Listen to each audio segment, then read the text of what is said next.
చాయ్ వాలా నుంచి ప్రధాని స్థాయికి ఎదిగిన ప్రధాని నరేంద్ర మోదీని స్ఫూర్తిగా తీసుకుని చాయ్ షాపుల్లో జరిగే చర్చల్లో అనేక సమస్యలు ప్రజల అభిప్రాయాలు తెలుస్తాయని, అందుకే చాయ్ పే చర్చ చేస్తున్నామని బీజేపీ రాష్ట్ర అధ్యక్షుడు పీవీఎస్ మాధవ్ పేర్కొన్నారు. కడప పర్యటనలో భాగంగా నగరంలోని వాయుపుత్ర కేఫ్లో చాయ్ పే చర్చలో బీజేపీ రాష్ట్ర అధ్యక్షుడు పీవీఎస్ మాధవ్ పాల్గొన్నారు. ఈ రోజు నుంచి భారతీయ జనతా పార్టీ రాష్ట్ర అధ్యక్షుడిగా బాధ్యతలు స్వీకరించిన తర్వాత నా యొక్క జిల్లాల యొక్క పర్యటన కడప జిల్లా నుంచి ప్రారంభించాలని చెప్పి నిర్ణయం తీసుకోవడం జరిగింది. కడప జిల్లా ఎందుకంటే ఇది తొలి గడపగా మేము భావిస్తున్నాం. అటు దక్షిణాది రాష్ట్రాల నుంచి మనకి కాశీ వెళ్ళాలన్నా, అలాగే ఉత్తరాది దేశాల నుంచి రామేశ్వరం వెళ్ళాలన్నా ఈ కడప మీద వెళ్తారనేది ఒక ప్రస్థానం. అలాగే ఇక్కడి నుంచి మన కలియుగ దైవం శ్రీ వెంకటేశ్వర స్వామి దర్శనం చేసుకోవాలన్నా ఇక్కడి నుంచే వెళ్ళాలి అని చెప్పి ఆనతి.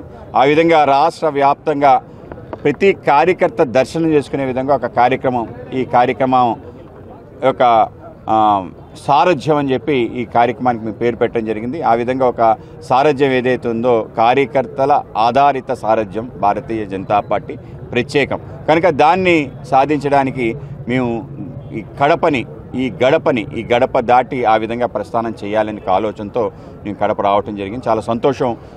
ఇవాళ ఉదయాన్నే ఒక శాఖా కార్యక్రమం, దాని తర్వాత చాయ్ పే చర్చ అని చెప్పి అతి ముఖ్యమైన ప్రక్రియ.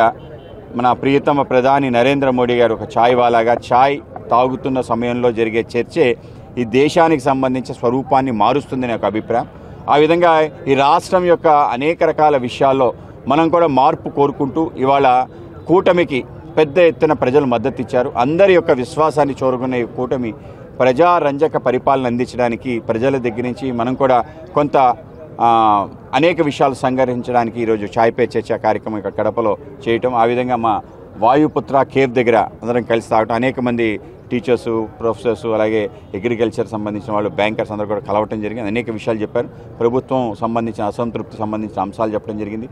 అలాగే రైతాంగానికి సంబంధించిన ఏవేవి కార్యక్రమాలు కావాలి, ఏం అమలు చేయాలని చెప్పి చెప్పడం, రైతు భరోసా సంబంధించిన ఎందుకు డిలే అవుతుంది, అడ్మిషన్ సంబంధించిన డిలే, ఇలా అనేక రకాల విషయాలు చెప్పారు. అలాగే మాకు కూడా ఏ విధంగా ముందుకెళ్తే ప్రజలందరి అంగీకారానికి ముందుకెళ్తారు అనే విషయాలు చెప్పారు. కనుక చాలా సంతోషం. ప్రజలందరితో కూడా ఈ విధంగా మమేకమే పనిచేసుకుంటూ ముందుకెళ్ళాలని చెప్పి అనుకుంటాం. అలాగే చిన్న చిన్న జాతులు, చిన్న ఏవైతే కులాలు ఉన్నాయి వాళ్ళందరినీ కలిపే ఒక ప్రయత్నం, వాళ్ళందరికీ రీచ్ అయ్యే విధంగా ఒక ఆలోచన. అలాగే రాష్ట్ర వ్యాప్తంగా ప్రతి గ్రామంలో భారతీయ జనతా పార్టీ జెండా ఎగిరే విధంగా ఒక ప్రయత్నం చేయటం, ఆ విధంగా కార్యకర్తల్ని కలిసే ఒక పెద్ద కార్యక్రమం కడపలో తీసుకోవడం జరిగింది. విస్తృత స్థాయి కార్యకర్తల సమావేశంతో పాటు కడపలో ఉండే ప్రముఖులను కూడా కలిసి ఒకసారి మన ఆలోచన పందా ఏదైతుందో వాళ్ళకి తెలియజేయాలని చెప్పి ఆ విధంగా అందరూ కూడా భారతీయ జనతా పార్టీలో రండి నాకు ఆహ్వానం కూడా పలకడానికి ఇవాళ కడప రావటం జరిగింది. చాలా